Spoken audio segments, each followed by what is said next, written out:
Bismillahirrahmanirrahim. Assalamualaikum warahmatullahi wabarakatuh. Seperti yang teman-teman lihat, ini inverter saya bongkar ya.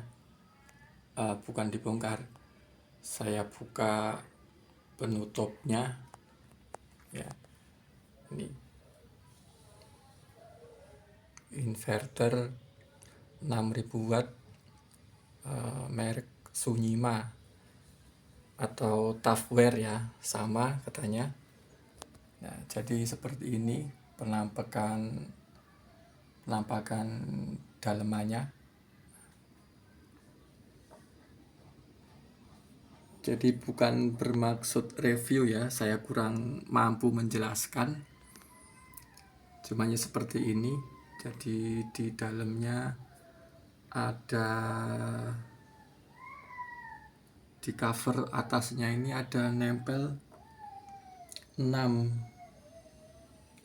set trafo ya, kecil-kecil, dan di sini 4. Jadi totalnya ada 10 ya, 10 set ya, atau mungkin bisa dibilang 5 pasang ya, mungkin ya, kurang paham ya. Dan di situ juga ada ini, ada 6 sekring juga ya. Yang di sini ada sama 4 ya, 4 sekring ya. Sebentar.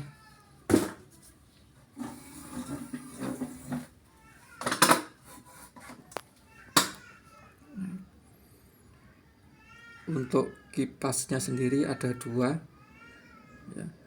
Tapi ternyata kipasnya itu pakai yang 24 volt ya.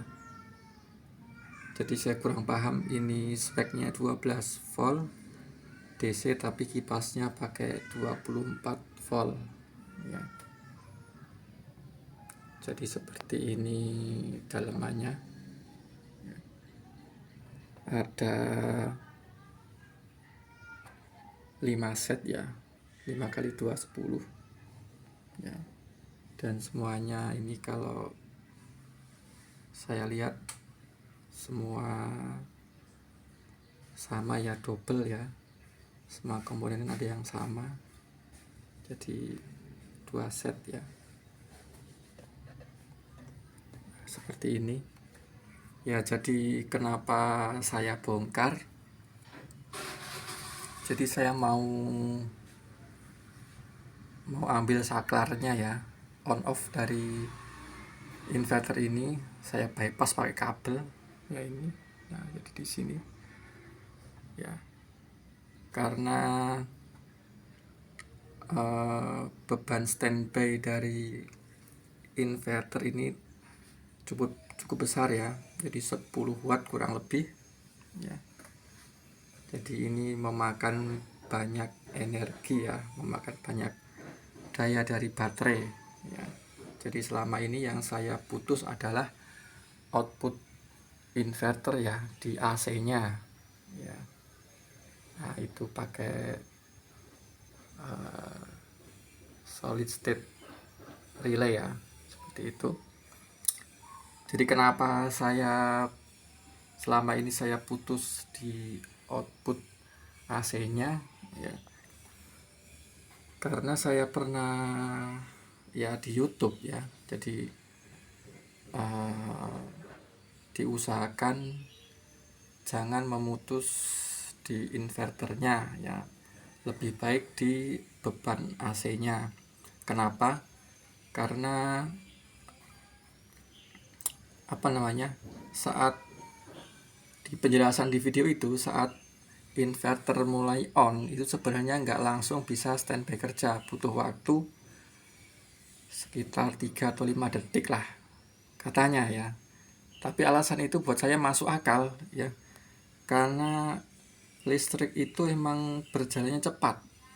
Tapi secepat-cepatnya listrik bukan tanpa proses ya, pasti ada proses dulu.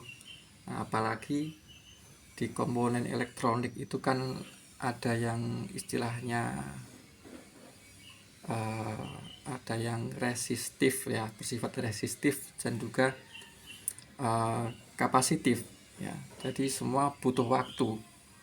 Jadi menurut pendapat saya ya, ini logika saya, ini masuk akal kalau inverter itu lebih baik diputus di beban AC-nya ya, karena itu tadi listrik itu memang cepat pergerakannya, tapi bukan tanpa proses ya, tetap semuanya butuh proses ya. Tapi ternyata baru akhir-akhir ini saya menyadari kalau ternyata beban inverter ini sendiri adalah kurang lebih 10 watt ya. Nah ini yang ini ya, 10,1 10, nah, kurang lebih 11 watt ya. Kalau sama ini ya, wattmeter AC ini kurang lebih mungkin sekitar 11 watt ya, anggap saja segitu ya. Jadi kenapa ini saya bongkar ya itu ya, saya mau bypass saklarnya ya. Yang kedua mungkin juga kenapa selama ini saya putus di beban AC-nya ya, karena saya pribadi belum punya keberanian ya, belum punya kemampuan kalau harus bongkar-bongkar peralatan seperti ini, masih belum berani ya. Tapi makin kesini ya alhamdulillah semakin paham ya. Jadi saya beranikan lagi buat bongkar ya. Sebenarnya ini baru proses ya, jadi sekarang ini LVD-nya saya sambungkan ke saklar ini ya. Dua-duanya lebih tepatnya ya, dua-duanya saya sambungkan ke LVD ya, pakai relay ya, kayak relay ini. Relaynya tipenya nggak kelihatan ya, MY4N ya, MY4N.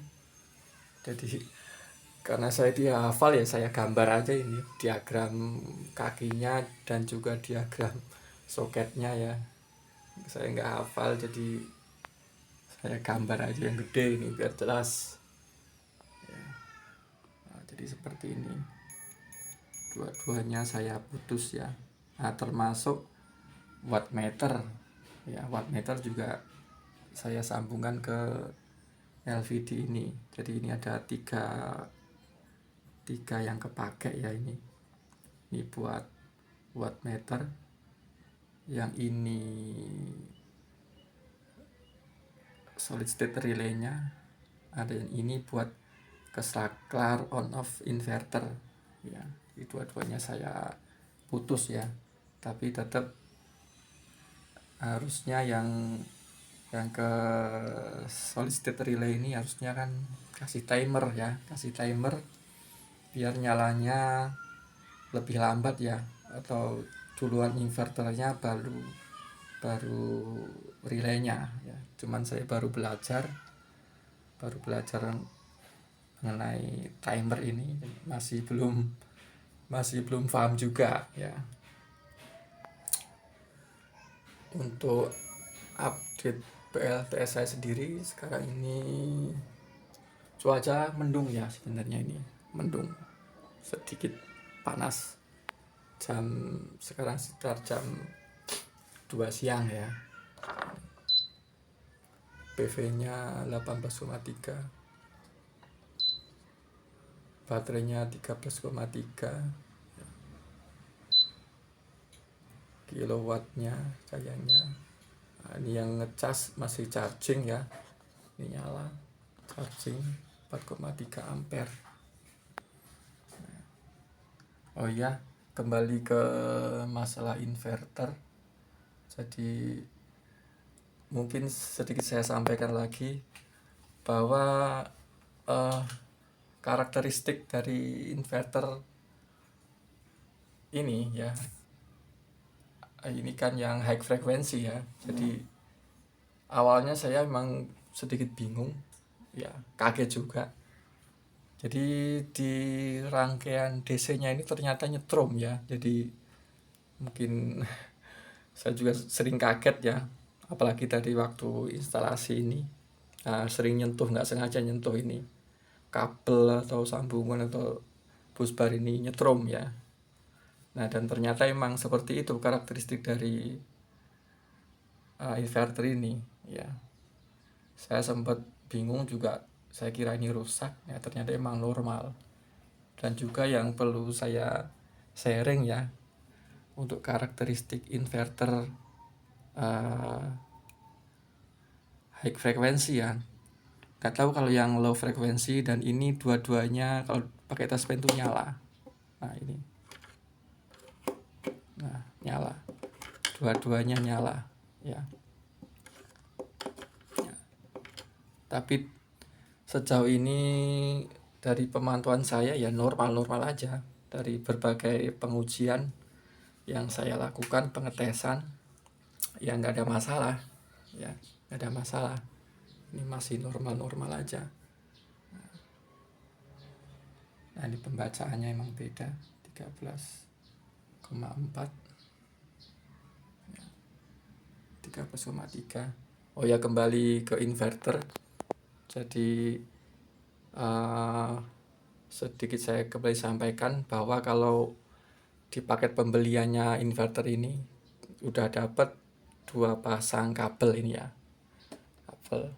Nah ini yang saya pakai ke inverter, dan juga ini yang dari SCC ini bawaan inverter, ada 4 kabel ya, atau dua pasang ya. Jadi sebenarnya udah lumayan ya. Untuk ukurannya ini saya kurang paham, nggak ada tulisannya, tapi kalau saya lihat-lihat ini kayaknya sih 16 mm ya, kurang lebih ya, kurang paham ya. Jadi dalam paket pembeliannya sudah dapat kabel 2 set ya, 4 pieces, dan juga ada dapat buku petunjuk ya. Cuma sayang sekali ini cuman fotokopian, kurang bisa dibaca. Jadi ya, seandainya lebih gede lagi ini lumayan ya, buat yang awam seperti saya bisa membantu. Tapi nggak bisa kebaca ini, udah fotokopian dan juga kurang jelas ya. Untuk kemasannya seperti ini ya, dari dusnya seperti ini, seperti ini. Nah ini yang dikasih tanda 12 volt 220 volt AC ya, seperti ini.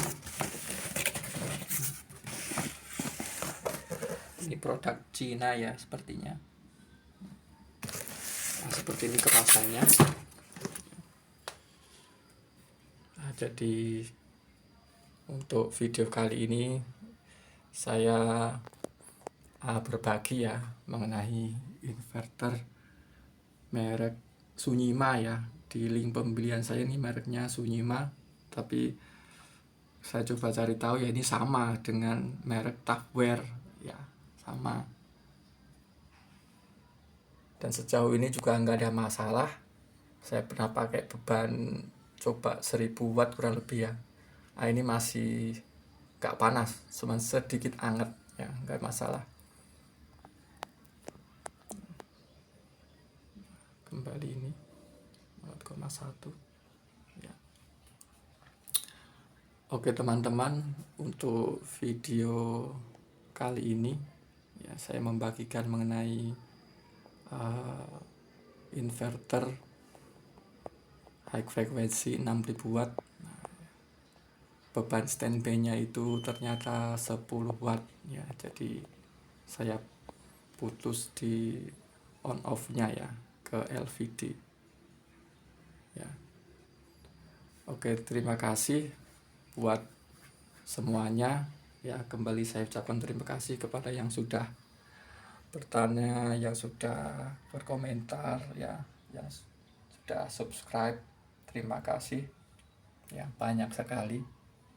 Sekali lagi, pertanyaan atau komentar teman-teman semua adalah bisa jadi ilmu dan juga menambah wawasan buat saya khususnya mengenai PLTS ini. Sekian, wassalamualaikum warahmatullahi wabarakatuh.